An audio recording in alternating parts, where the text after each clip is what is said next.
Doctor Ambedkar Mahar सत्याग्रह, जब पानी पीने के लिए बहाना पड़ा था लहू। यह मेरा वीडियो किसी भी तरह की मान्यता जानकारी की पुष्टि नहीं करता है। किसी भी जानकारी या मान्यता को अमल में लाने से पहले संबंधित विशेषज्ञ से सलाह लें। महार सत्याग्रह, जब पानी पीने के लिए बहाना पड़ा था लहू, डॉक्टर अंबेडकर ने ऐसे दिलाया था हक। हमारी हर घूंट बाबा साहब और उनके असंख्य सहयोगियों के अदम्य साहस और संघर्ष की कर्जदार है। कहते हैं जल ही जीवन है, जल के बिना जीना मुमकिन नहीं, लेकिन क्या आप जानते हैं कि इस पानी के लिए हमें कितना संघर्ष करना पड़ा है? क्या आपको पता है कि एक वक्त वो था जब मैं और मेरे जैसे करोड़ों लोग पानी को इस तरह छू भी नहीं सकते थे। आज से 95 साल पहले इस जल की भी जाति थी। नदियां, तालाब और कुएं जातियों के हिसाब से बनते हुए थे। सवर्ण जाति के लोगों के पास पानी की कोई कमी नहीं थी, लेकिन दलित अछूत कही जाने वाली जाति के लोग बूंद बूंद के लिए मोहताज थे। लोग प्यास से मर जाते थे, लेकिन जातिवादी उनके हलक से पानी की एक घूंट भी नीचे नहीं जाने देते थे। कुत्ते बिल्ली पानी पी सकते थे, लेकिन अछूत नहीं। उन तालाबों से कुत्ते बिल्ली से लेकर गाय भैंस तक पानी पी सकते थे, लेकिन किसी दलित को पानी पीने का हक नहीं था। ब्राह्मणवादियों ने पानी पानी में भी बंटवारा कर दिया था, लेकिन इस घटिया प्रथा और मनुवादी सोच के खिलाफ बाबा साहब डॉक्टर अंबेडकर ने ऐसा विद्रोह किया कि मनुवाद की जड़ें हिल गई। 20 मार्च 1927 को रचा गया इतिहास। तारीख थी 20 मार्च 1927, दोपहर का वक्त था। सूरज की किरणें तालाब के पानी पर पड़ती तो चमक उठती। तालाब की सीढ़ियों से एक हुजूम नीचे उतर रहा था। सबसे पहले डॉक्टर अंबेडकर तालाब की सीढ़ियों से नीचे उतरे। उन्होंने नीचे झुककर अपने हाथ से पानी को स्पर्श किया। यही वो ऐतिहासिक पल था जिसने एक क्रांति को जन्म दिया। यही वो पल था जिसने इंसान और इंसान में फर्क करने वाली घटिया सोच पर सबसे करारा वार किया था। भारतीय इतिहास में यही वो पल था जिसने भारत को असल मायनों में एक राष्ट्र बनाने की नींव डाली थी। भारतीय इतिहास की इस महान घटना ने करोड़ों अछूतों को इंसान होने का दर्जा दिलाया था। के बोले ने पास कराया था विधेयक। अंग्रेजी शासनकाल में सन 1924 में महाराष्ट्र के समाज सुधारक के बोले ने बंबई विधानमंडल में एक विधेयक पारित करवाया, जिसमें सरकार द्वारा संचालित संस्थाओं जैसे अदालत, स्कूल, हॉस्पिटल, पनघट, तालाब जैसे सार्वजनिक स्थानों पर अछूतों को प्रवेश और उनका उपयोग करने का आदेश दिया गया। कोलाबा जिले के महाड में स्थित चवदार तालाब में ईसाई, मुसलमान, पारसी, पशु, यहां तक कि कुत्ते भी तालाब के पानी का उपयोग करते थे, लेकिन अछूतों को यहां पानी छूने की भी इजाजत नहीं थी। लेकिन सवर्ण हिंदुओं ने नगरपालिका के आदेश भी मानने से इनकार कर दिया। विधेयक पारित होने के बावजूद जातिवादी सवर्ण हिंदुओं ने अछूतों को सार्वजनिक तालाबों और कुओं से पानी नहीं पीने दिया। अधिकार छीनने पड़ते हैं डॉक्टर अंबेडकर। डॉक्टर अंबेडकर कहा करते थे, अधिकार मांगने से नहीं मिलते बल्कि अपने अधिकारों को छीनना पड़ता है। बंबई विधानमंडल से अछूतों को सार्वजनिक जगहों से पानी पीने का हक तो मिल गया था, लेकिन ब्राह्मणवादियों ने उन्हें पानी को छूने तक नहीं दिया। इसीलिए बाबा साहब डॉक्टर अंबेडकर अधिकार मांगने की जगह अपने अधिकार को छीनने के लिए निकल पड़े। डॉ अंबेडकर ने अपने सहयोगियों के साथ 19-20 मार्च 1927 को महाड के चवदार तालाब को मुक्त कराने के लिए सत्याग्रह करने का फैसला किया। महाड कूच करने से पहले बाबा साहब ने कहा था, 3 चीजों का तुम्हें छोड़ना होगा। उन कथित गंदे पेशों को छोड़ना होगा जिनके कारण तुम पर लांछन लगाए जाते हैं। दूसरे, मरे हुए जानवरों का मांस खाने की परंपरा को भी छोड़ना होगा, और सबसे अहम है कि तुम उस मानसिकता से मुक्त हो जाओ कि तुम अछूत हो। उन्होंने पीने के पानी पर सबके समान हक की बात दोहराते हुए कहा, क्या यहाँ हम इसलिए आए हैं कि हमें पीने के लिए पानी मयस्सर नहीं होता है? क्या यहाँ हम इसलिए आए हैं कि यहाँ के जायकेदार कहलाने वाले पानी के हम प्यासे हैं? नहीं, दरअसल इंसान होने का हमारा हक जताने हम यहाँ आए हैं। बाबा साहब ने रच दिया इतिहास। 20 मार्च की सुबह बाबा साहब की अगुवाई में 20 मार्च की सुबह बाबा साहब की अगुवाई में लगभग 5000 लोग शांतिपूर्ण तरीके से तालाब पर पहुंचे। सबसे पहले डॉ अंबेडकर तालाब की सीढ़ियों से उतरे। सबसे पहले बाबा साहब ने पानी हाथ में लिया और कहा, इस पानी को पीने से हम अमर नहीं हो जाएंगे, लेकिन इससे ये साबित होगा कि हम भी इंसान हैं।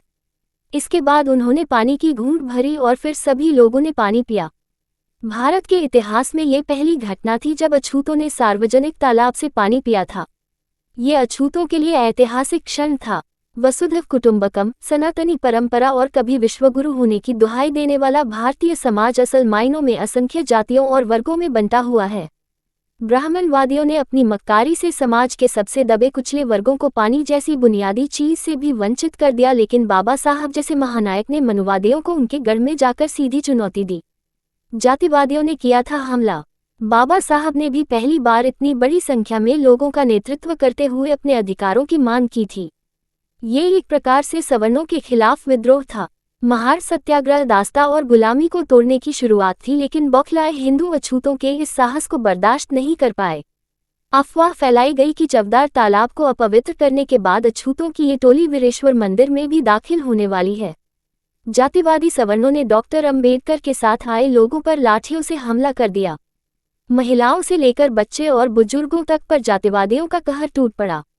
डॉक्टर अंबेडकर ने हिंसा का रास्ता नहीं अपनाया, उन्होंने अपने लोगों को किसी तरह शांत रखा। इस हमले में बहुत से लोग घायल हो गए। बाबा साहब ने मनुवाद की गर्भनाल को ही काट दिया था, जिससे मनुवादी बुरी तरह बौखला गए थे। गोबर गौमूत्र से किया शुद्धिकरण। सवर्णों ने अछूतों के छूने से अपवित्र हुए चवदार तालाब का शुद्धिकरण करने के लिए गोबर और गौमूत्र तालाब में डलवाया और मंत्रों के जरिए तालाब को शुद्ध करने का ढोंग किया। घटियापने की हद देखिए, ये लोग तालाब में गौमूत्र डाल रहे थे, गाय के मूत्र को पी रहे थे, लेकिन किसी दलित का छुआ पानी इनके हलक में अटक जाता था। महार सत्याग्रह को करीब 100 साल बीत गए, लेकिन इतना वक्त गुजर जाने के बाद भी जाने कितने ही लोग जाति के वायरस से संक्रमित हैं।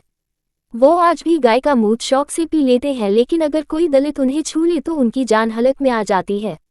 ऐसे घटिया लोग आज भी अपने आप को जन्म के आधार पर ऊंचा और दूसरों को नीचा मानते हैं। इस घटिया सोच से जबरदस्त टक्कर लेने के बाद बाबा साहब ने आखिरकार हमें पानी पीने का अधिकार दिलाया था। महार सत्याग्रह का दूसरा चरण। 20 मार्च की घटना के बाद सवर्णों ने तालाब पर फिर से कब्जा कर लिया। इसके जवाब में डॉक्टर अंबेडकर ने फिर से 25 दिसंबर को सत्याग्रह की योजना बनाई। महार सत्याग्रह के दूसरे चरण को सफल बनने के लिए जगह जगह सम्मेलन किए गए। इसी कड़ी में बंबई में आयोजित एक सभा में 3 जुलाई 1927 को बाबा साहब ने कहा था, सत्याग्रह का अर्थ लड़ाई, लेकिन ये लड़ाई तलवार, बंदूकों, तोप तथा बमगोलों से नहीं करनी है, बल्कि हथियारों के बिना करनी है। जिस तरह पतुआखली, वैकोम जैसे स्थानों पर लोगों ने सत्याग्रह किया, उसी तरह महार में हमें सत्याग्रह करना है। इस दौरान संभव है कि शांतिभंग के नाम पर सरकार हमें जेल में डालने के लिए तैयार हो, इसलिए जेल जाने के लिए भी हमें तैयार रहना होगा। सत्याग्रह के लिए हमें ऐसे लोगों की जरूरत है जो निर्भीक तथा स्वाभिमानी हों। अस्पृश्यता यह अपने देह पर लगा कलंक है, और इसे मिटाने के लिए जो प्रतिबद्ध है वही लोग सत्याग्रह के लिए अपने नाम दर्ज करा दें। बाबा साहब के बुलावे पर हजारों लोग फिर से सत्याग्रह के लिए इकट्ठा हुए, लेकिन पुलिस ने हालात बिगड़ने की आशंका के मद्देनजर उन्हें आगे नहीं बढ़ने दिया। मजबूरी में पहाड़ सत्याग्रह का दूसरा चरण रद्द करना पड़ा, लेकिन इसके बाद डॉक्टर अंबेडकर ने कानून का सहारा लिया। डॉक्टर अंबेडकर ने बंबई हाई कोर्ट में करीब 10 साल तक ये लड़ाई लड़ी और आखिरकार 17 दिसंबर 1936 को अछूतों को चवदार तालाब में पानी पीने का अधिकार मिल ही गया। अछूतों के लिए एक ऐतिहासिक जीत थी। पानी पीने के हक की लड़ाई। डॉक्टर अंबेडकर पानी जैसी बुनियादी चीज के लिए लड़ रहे थे, लेकिन उस समय के तमाम बुद्धिजीवियों और समाज सुधारकों ने उनकी इस लड़ाई में साथ नहीं दिया। शायद उन सवर्ण समाज सुधारकों को इतनी बड़ी आबादी का पानी के लिए तरसना कोई बड़ी बात नहीं लगती होगी। यहाँ तक कि उस समय के मीडिया ने भी बाबा साहब और उनके आंदोलन के खिलाफ खुलकर जहर उगला। अछूतों के इस ऐतिहासिक विद्रोह के प्रति मीडिया ने कट्टर जातिवादी रुख अपनाया। तमाम अखबारों ने डॉक्टर आम्बेडकर के इस बागी तेवर के खिलाफ आग उगलना शुरू कर दिया। सनातनी हिंदुओं का एक समूह भाला नाम का अखबार निकालता था। उसने 28 मार्च को दलितों को चेतावनी देते हुए लिखा, आप लोग मंदिरों और जलाशयों को छूने की कोशिशें तुरंत बंद कर दो, और अगर ऐसा नहीं किया गया तो हम तुम लोगों को सबक सिखा देंगे। इसके जवाब में बाबा साहब ने लिखा था, जो हमें सबक सिखाने की बात कर रहे हैं हम उनसे भी निपट लेंगे। महार सत्याग्रह डॉक्टर अंबेडकर के जीवन की निर्णायक घटना थी। इस आंदोलन के बाद उन्होंने अपना पूरा जीवन वंचितों के उद्धार के लिए लगा दिया। वो अपनी आखिरी सांस तक अपनी असंख्य संतानों के लिए एक ऐसा भारत बनाने में जुटे रहे जहां कोई भेदभाव न हो, जहां समानता, न्याय और बंधुत्व की बात हो। आज मैं और आप जब मन चाहे पानी पी सकते हैं, जैसा चाहे वैसा पानी पी सकते हैं। आज हम 20 रुपये की पानी की बोतल से लेकर 200 रुपये तक की पानी की बोतल खरीदने के लायक हैं।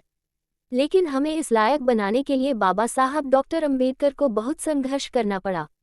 इसलिए हमारी हर घूंट बाबा साहब और उनके असंख्य सहयोगियों के अदम्य साहस और संघर्ष की कर्जदार है। इसीलिए चवदार तालाब क्रांति दिवस पर पानी की ये घूंट पीते हुए हमें बाबा साहब का शुक्रिया अदा करना चाहिए।